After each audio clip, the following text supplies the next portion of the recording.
Good morning students.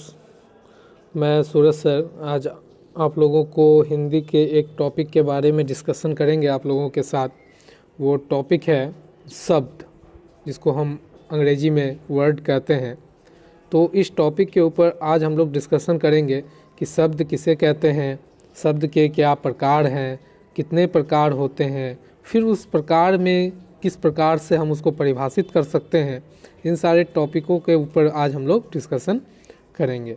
ठीक है, तो सबसे पहले हम लोग ये देखेंगे कि शब्द किसे कहते हैं और इसकी परिभाषा, जिसे हम डेफिनेशन कहते हैं, वो क्या है। ठीक है, तो जैसा कि हम लोग जानते ही हैं कि शब्द का निर्माण वर्णों के मेल से होता है, या फिर हम कहें तो ध्वनियों के मेल से होती है। तो वर्ण किसे कहेंगे, ध्वनि किसे कहेंगे। अब एक शब्द है, मान लेते हैं कमल, जिसमें क, म, ल 3 वर्णों के मेल है। तो ये जो सिंगल ध्वनियाँ होती हैं, क, अ, आ, ख, ग, इस तरीके की जो ध्वनियाँ होती है, ये सिंगल ध्वनियाँ, एकल ध्वनियाँ क्या कहलाती है, वर्ण कहलाती है। और इन्हीं वर्णों के मेल से किसका निर्माण होता है, शब्दों का निर्माण होता है। जितनी भी सिंगल ध्वनियाँ हैं, चाहे वो स्वर वर्ण हो चाहे व्यंजन वर्ण हो, इन दोनों के मेल से ही शब्द का निर्माण होता है। पर इसमें एक चीज़ आप लोगों को ध्यान में रखनी होगी कि अगर सब वर्णों के मेल से हम शब्द का निर्माण कर रहे हैं तो वो शब्द क्या हो, सार्थक हो। मतलब जैसे क, म, ल मिल के कमल होता है, अगर हम कहें म, क, ल, इसमें भी तो 3 वर्ण है, क्या ये शब्द हो गए? नहीं हुए। क्यों? क्योंकि मकल का अपने आप में कोई अर्थ नहीं होता है। तो हमें वर्णों के मेल से ऐसे शब्द का निर्माण करना है कि जिसका कोई अर्थ निकलता हो। अगर उसका अर्थ नहीं निकलता हो तो फिर उसका कोई अर्थ मतलब नहीं होगा, वह शब्द कहलाने के लायक नहीं होगा। ठीक है, तो वर्णों के मेल से ऐसे शब्द का निर्माण किया जाए जो कि क्या हो, सार्थक हो, जिसका अपने आप में कोई मतलब निकलता हो। तो देखिए, इसकी परिभाषा हम इस प्रकार दे सकते हैं। शब्द की परिभाषा, 2 या 2 से अधिक वर्णों के सार्थक मेल को शब्द कहते हैं। शब्द के 2 भेद होते हैं। क्या क्या भेद होते हैं? पहला सार्थक और दूसरा निरर्थक।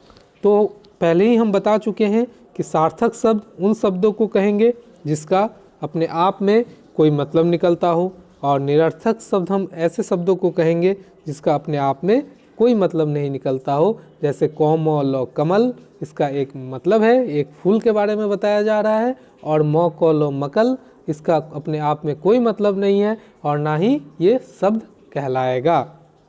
ठीक है, अब हम देखते हैं इसकी परिभाषा किस प्रकार से दी गई है। जैसे जिन शब्दों के अर्थ ग्रहण किए जाते हैं, जिन शब्दों के अर्थ ग्रहण किए जाते हैं उन्हें सार्थक शब्द कहते हैं। जैसे सब्जी, दूध, रोटी, पानी, सामने, पता इत्यादि, ये सारे शब्द क्या हो गए, सार्थक शब्द हो गए। ठीक है, मतलब इन सारे शब्दों का अपने आप में अर्थ निकलता है।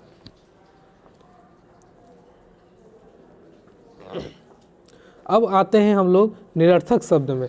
निरर्थक शब्द का मतलब हो गया जिन शब्दों के अर्थ ग्रहण नहीं किए जाते हैं, अर्थात उन्हें निरर्थक शब्द कहते हैं। मतलब उसका कोई अर्थ नहीं निकलता है, उस वैसे शब्दों को हम क्या कहेंगे, निरर्थक शब्द कहेंगे। जैसे अता, ये एक शब्द है परंतु ये शब्द का अपना कोई अर्थ नहीं है। जब ये किसी दूसरे शब्द के साथ तालमेल बैठाएगा तभी इस शब्द का क्या होगा, अर्थ निकलेगा। जैसे आमने, आमने का अपने आप में कोई अर्थ नहीं होता है, परंतु अगर हम इसे सामने के साथ जोड़ दें तो इसका क्या हो जाएगा, एक अर्थ निकल जाएगा। जैसे आमने सामने, तो फिर ये क्या चीज़ हो गया, इस निरर्थक शब्द का भी एक अर्थपूर्ण शब्द बनने में सहायता मिल गया। किससे मिल गया, सामने से मिल गया। तो ये दोनों आपस में मिलके, सामने का तो अपना एक मीनिंग है, इन फ्रंट जिसको हम कहते हैं, परंतु आमने का अपना कोई अर्थ नहीं होता है। और जब ये सार्थक शब्द सामने के साथ मिलता है तो आमने का भी एक अर्थ निकल जाता है। ठीक है, अब आते हैं शब्द के वर्गीकरण या शब्द के भेद पे। तो शब्द की उत्पत्ति या स्रोत या रचना या बनावट प्रयोग तथा अर्थ के आधार पे भिन्न भागों में बांटा गया है। हम कह सकते हैं कि अर्थ के आधार पे शब्द के कितने भेद हैं? 4 भेद हैं। क्या क्या? एकार्थी, जो शब्द, जहाँ शब्द का एक ही अर्थ ग्रहण किया जाता है उन्हें हम एकार्थी शब्द कहते हैं। जैसे सड़क, सड़क से हमको इतना ही समझ में आता है कि रास्ते के बारे में बात हो रही है। जूता, इससे हमको समझ में आ रहा है जूता चप्पल के बारे में ही बात हो रही है। परंतु अनेकार्थी शब्द वैसे शब्द होते हैं जिन शब्दों से अधिक अर्थ ग्रहण किए जाते हैं, उन्हें अनेकार्थी शब्द कहते हैं। जैसे हार, अगर हम हार की बात करते हैं तो हार से बहुत सारे अर्थ ग्रहण होते हैं, या तो गले की माला हो सकती है, या तो हार और जीत हो सकती है। तो ऐसे शब्दों को हम क्या कहेंगे? अनेकार्थी शब्द कहेंगे। ठीक है।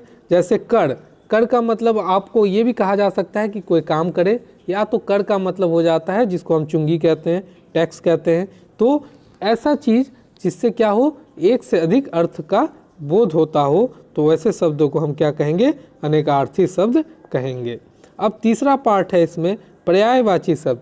पर्यायवाची का मतलब आपको समझ में आता है जिसका एक से अधिक अर्थ एक से अधिक जिसके नाम हो, या जिस नाम को हम किसी दूसरे नाम से पुकार सकते हैं, जिसको हम समानार्थी शब्द भी कहते हैं। वे शब्द जिनका अर्थ समान होता है, अर्थ एक ही शब्द के अनेक समानार्थी शब्द ही पर्यायवाची शब्द कहलाते हैं। जैसे उदाहरण के लिए कमल का पंकज, नीरज, सरोज, जलज, ये सारे हो गए। घोड़ा का अश्व, घोटक, वाजी, तरुण, ये सारे वर्ड क्या हो गए?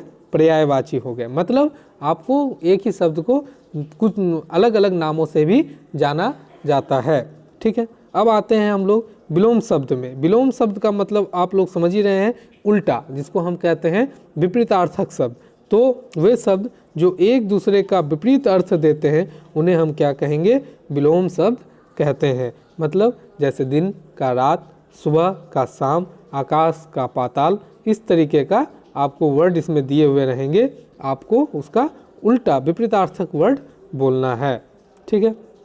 अब आते हैं, ये तो आपने देखा कि अर्थ के आधार पे शब्द के कितने भेद होते हैं? 4 भेद होते हैं। अब आते हैं बनावट के आधार पे शब्द के कितने भेद होते हैं? तो बनावट के आधार पे शब्द के 3 भेद होते हैं, रूढ़, यौगिक और योग रूढ़। ठीक है। तो जिन शब्दों का सार्थक खंड नहीं किया जा सकता है उन्हें सब रूढ़ शब्द कहते हैं।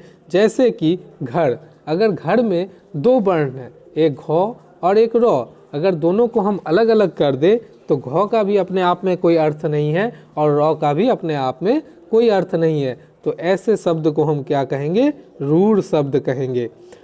अगर योग रूढ़ शब्द वैसे शब्दों को कहा जाता है जिसका खंड करने पर खंडित पदों का अपने आप में कोई अर्थ निकलता हो। जैसे यहाँ दिया है अपमान, अपमान को अगर आप विच्छेद कीजिएगा तो अप जोड़ मान, तो अप का भी अपना एक मतलब होता है और मान का भी एक अपना एक मतलब होता है। अब एक वर्ड है माता और पिता, अगर इसको आप खंड करते हैं तो माता का एक अलग अर्थ निकलता है, पिता का भी एक अलग अर्थ निकलता है।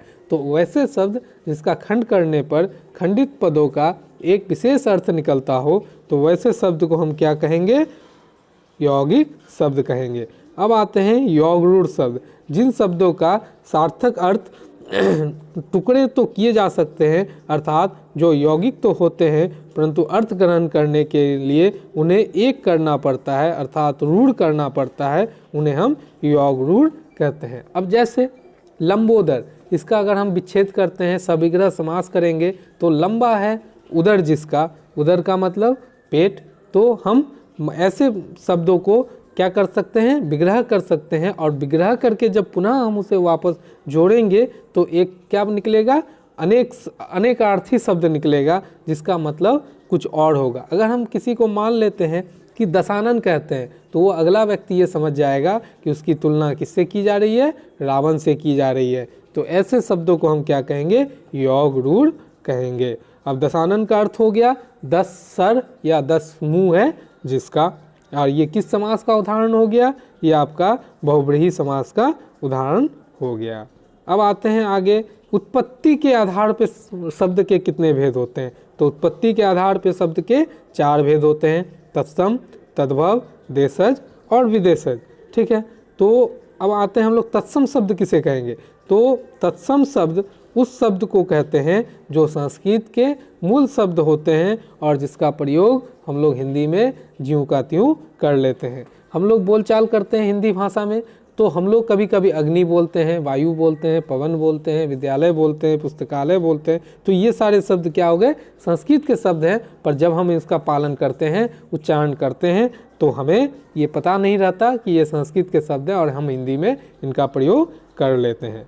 अब आते हैं हम लोग तद्भव शब्द किसे कहेंगे। तो ऐसे शब्द जो उसकी उत्पत्ति संस्कृत से हुई है परंतु उसका विग्रह हो चुका है और अब वो संस्कृत का मूल शब्द नहीं है, उसका विघटन होके वो अलग ही रूप ले लिया है। जैसे अग्नि से आग, वायु से पवन से हवा। तो इस तरीके के शब्द का निर्माण संस्कृत के मूल शब्दों से विच्छेद होके हुआ है, तब उस चीज़ को हम क्या कहेंगे, तद्भव शब्द कहेंगे। जैसे दुग्ध से दूध बना है, रात्रि से रात बना है, तो इस तरीके से इस शब्द का निर्माण हुआ है। अब हम लोग आते हैं देशज शब्द में।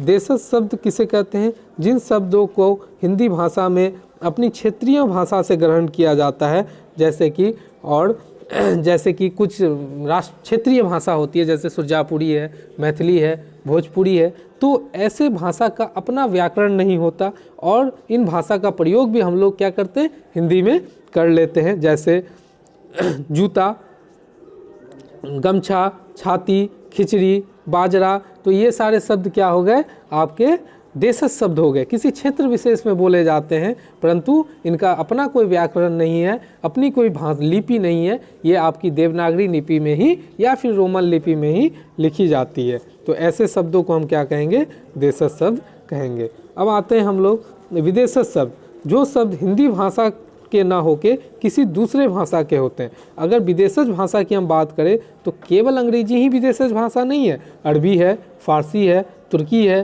पुर्तगाली है। तो हम लोग जनरली क्या सोचते हैं कि अंग्रेजी मतलब ही विदेशज भाषा, नहीं, ऐसा नहीं है। बहुत सारी विदेशज भाषाओं से मिलके भी हिंदी भाषा में शब्दों का समावेश है। हिंदी का अगर आप देखेंगे तो अपने शब्द बहुत कम है और इसमें तत्सम, तद्भव, देशज और विदेशज सभी शब्दों के मेल से ही हिंदी भाषा का प्रयोग किया जाता है। अरबी भाषा में अल्लाह है, इरादा है, इशारा है, ईमान है, फ़ारसी में अमरूद है, आमदनी है, तुर्की में उर्दू है, काबू है, कुली है, कुर्ता है। और ये सब जब हम लोग प्रयोग करते हैं तो हम लोग सोचते भी नहीं हैं कि ये तो हिंदी है ही नहीं, जबकि ये विदेशज भाषा है, विदेशज शब्द है।